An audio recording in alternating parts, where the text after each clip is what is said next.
Alright, so I'm back. Here we go. I was just making sure that everything's running on the far end.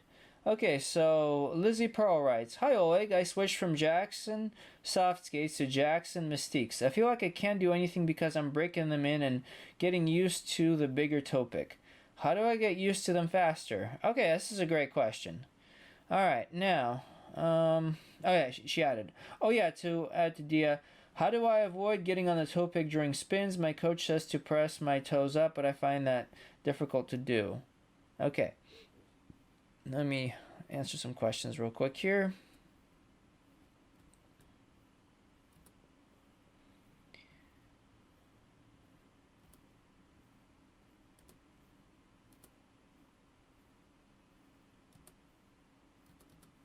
Alright, so what you want to do is that... Alright, here we go.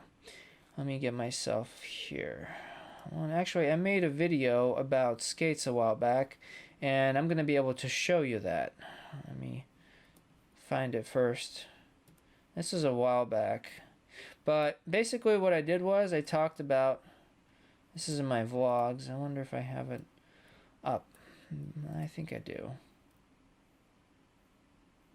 Yes, I do. Alright, let me switch it over here.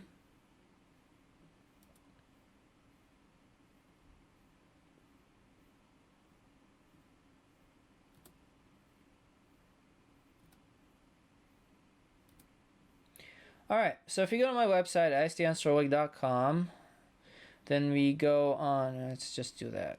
Just go to istandsorlig.com. Let me show you where to find this. You could also find it on YouTube, but over here you go to videos, I stand for Oleg, or you can go to vlogs. And over here you could also click vlogs, same thing. And you want to go down, and again I gotta update all this. Okay, this is a video I made on my skates. And I've had these skates for about 3 years now, and they've lasted me pretty well. Let's watch. Talk about some general tips, and let me just jump ahead.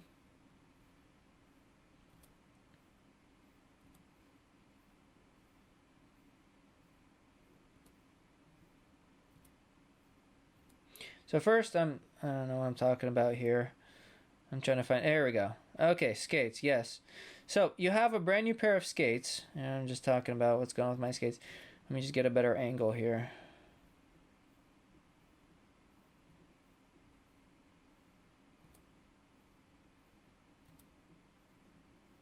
Okay, that'll do. Alright, so you have hooks. This is I think what I'm talking about in this video is when you have a brand new pair of skates, if you lace them up all the way to the top, they're going to be really stiff. Right here, you're not going to be able to press forward, so you're going to feel like you're skating with bricks. So what you want to do is, you just don't tie to the topmost hook. When I get brand new boots, now normally I should mention that I only have 3 hooks on my skates, that I specifically tell them no more than 3, because if I go more than 3 it's just unnecessary. But what happens here is I might only tie them to 2 hooks. I've even skated initially with 1 hook on some skates which were so stiff that I just needed that extra room to be able to press. But what I'm trying to tell you is you want to tie them tight enough to where you have the necessary flexibility to skate and do everything you want to do. Well, how do you know if you have the necessary flexibility? Alright, well in that case, let's do this.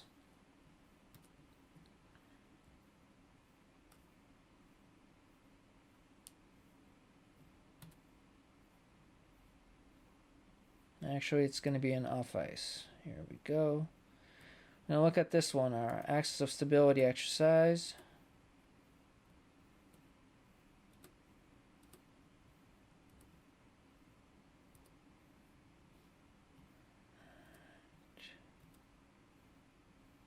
Okay. So here we go. When you stand against the wall, your shoulders, your hips, your heels against the wall, when you bend down, you should be able to push your knees several inches past your toes.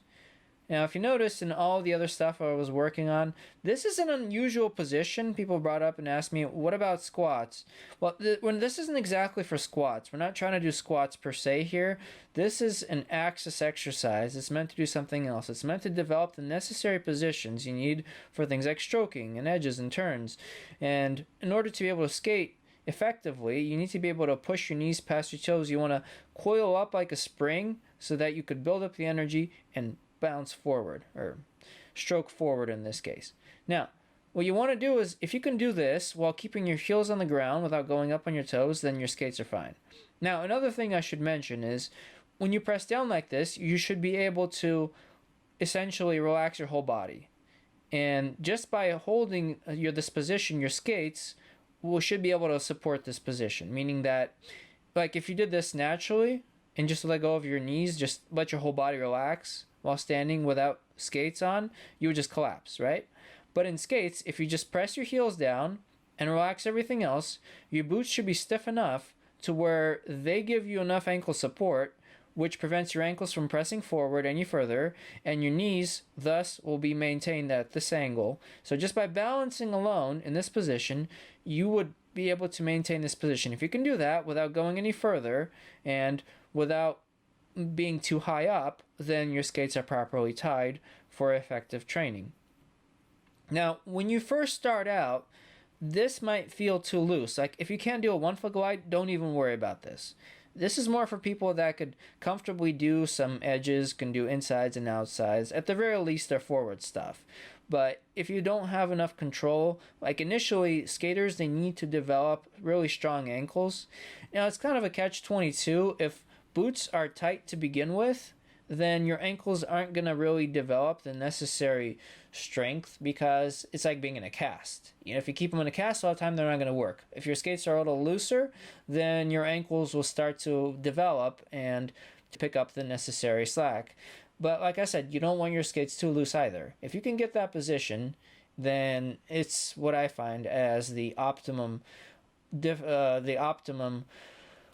position between having them too loose and too tight, and to be able to skate effectively. So keep that in mind, and that applies to whether the skates are brand new or whether they're old. If the skates are old and they no longer support you, then in that case you can run some duct tape around the ankle to give you additional support, or some other tapes. What I've seen skaters do sometimes is run duct tape and then run electrical tape if they had to, or skate tape over it to match their skate color. Or they can get duct tape in the color, and there's white duct tape, there's black duct tape. So you can get duct tape to match if you're concerned about how it looks on the ice. And duct tape works pretty well for giving you additional support, but that's a temporary measure. It's not something that you should really rely on a permanent basis. Just keep that in mind. All right, well, I hope that answered your question, and let's move on